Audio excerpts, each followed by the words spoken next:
What's up, guys? Hey! Welcome back. Beautiful Wednesday morning. Feels amazing out here, don't it? Man, it does. It feels Finally good. feeling like fall. Feels like football weather. I just wish we had a team to cheer for. Oh well. Next year we'll have a team to cheer for.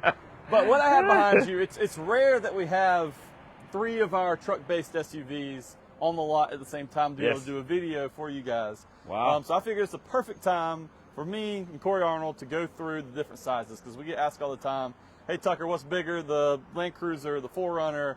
How much bigger is the Sequoia than those two? So we have them right behind us.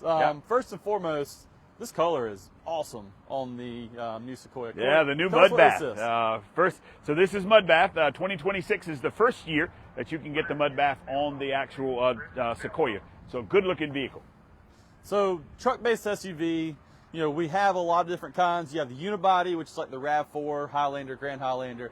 Then you have our truck-based SUV, which means it's body on frame. It's the old school chassis. You got the body on it, so it's going to be more like a truck. Still rides amazing, but you get that durability, the off-road ability, things like that from this truck-based SUV. Now we're starting out with Sequoia, which is the largest of our truck-based SUVs. Of course, it's based off of the Tundra. The Sequoia has been around for a long time, but let me show you kind of the size difference between these two. First and foremost, the inside, you're going to have plenty of room on this inside. Corey, is just like the Sequoia on the inside, right? Or just like the Tundra on the inside? Just like the Tundra, yep. That front seat right there is just exactly like the Tundra. So if you need plenty of room, in the front, of course, you're going to have great room, but really in the back is where you're going to get that difference between the next two that we're going to show you. Now, on the Limited, you can get either captain's chairs or bench. Correct? That's correct. Yeah, this particular one has got captain's chairs, but yes, you can opt for a bench seat. And then, of course, if you go to the SR5, then that bench seat is going to be there. Yep. Now, the third row especially is where you're really going to get the difference. Okay, the next two I'm about to show you don't have third row, but this one right here, the Sequoia obviously comes standard. But if you need to have more than 4 or 5 passengers regularly, this is the car you need to get, because the third row is very comfortable. Okay, this one you can easily fit 7 passengers, and you can even fit adults in the third row on this one, right, Corey? Adults in the third row, I got to tell you, it is going to be a little tight. If you've got to have, and here's that dilemma, okay? So if you really want that third row seat to be the premium, then the car-based SUVs in that respect are a little bit more comfortable. Okay? So you really think the car-based SUVs, the Grand Highlander, it doesn't have a bigger third row than Sequoia? It does. And I know we're saying that on record. And here's the biggest thing is notice that the seat itself, there's nowhere for your legs to go. So your legs are actually in your chin, whereas with the Grand Highlander, your legs actually go down. So now I know that this is the biggest as far as the body goes. It's the heaviest. It's the one. But if you're serious about the third row itself, okay, this is the only one where, and I got to tell you this, people who like truck-based SUVs don't buy car-based SUVs. So we're not going to make up anybody's mind either way right here now. But I'm going to say this, if you're serious about the third row seat, then the Grand Highlander is the one, and the one that nobody will talk about, of course, the Sienna van, because the Sienna van is not as cool. But let's just face it. So this is definitely the coolest of the third row seat. Sure. All right, so next let's go to a 4Runner, okay?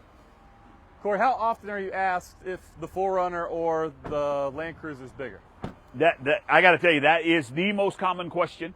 They are so similar. I think, number one, and you'll notice, and of course you're probably going to go into this, the tallness of the cab itself. See how high the Land Cruiser's cab is?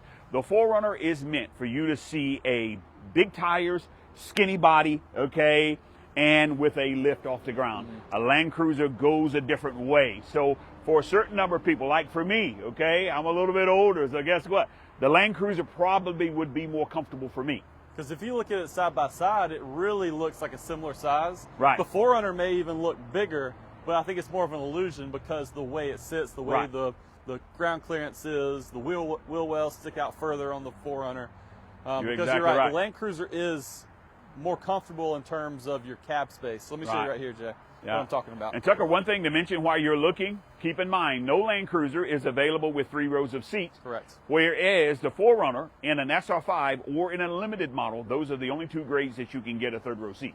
Yep, that's very true. And 4Runner, you know, if I had a family of 5, I would not get a 4Runner. just because that third row is really for short trips and for Right. emergencies only. Right. I would definitely get a Sequoia in that situation. But Right. if you have 2 or 3, 4 is perfect. Right. Even with the third row. And look at the back here. I think really on the Land Cruiser you can tell some difference in the back, which we'll get to here in a minute. You're going to be much more comfortable with passengers in the back because the 4Runner is Tacoma based, where the Land Cruiser is really its own chassis these days, right? It is. They're all similar though. So Right. you remember Toyota's new global architecture. So really, I got to tell you, Tundra, Sequoia, 4Runner, Tacoma, Land Cruiser, all similar wheelbases, all similar frames, I should say. I do love the amount of space you have in the Land Cruiser. It's wide as well as it is tall, so you do have a lot of space here. But this can actually come down. So if you needed even more room, this can come down flat and up. So you have a lot of room here in the Land Cruiser if you need it. And then when you come over here to the 4Runner, you can really tell the size difference. Still nice mid-sized SUV. You actually have a bigger screen in the 4Runner. You got the 14-inch screen in the 4Runner, where the Land Cruiser is actually a little smaller. Ah, gotcha.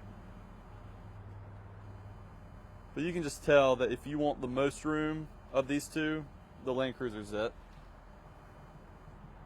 But the 4Runner, you still have a lot to offer. And this TRD Pro is amazing. Right. I mean, these two off-road are two beasts. Now, it'd be hard for me to take a $70,000 vehicle Off-road, exactly. I mean, to each his own. Yeah. We are about to have the Norris Built Off-Road Adventure this weekend.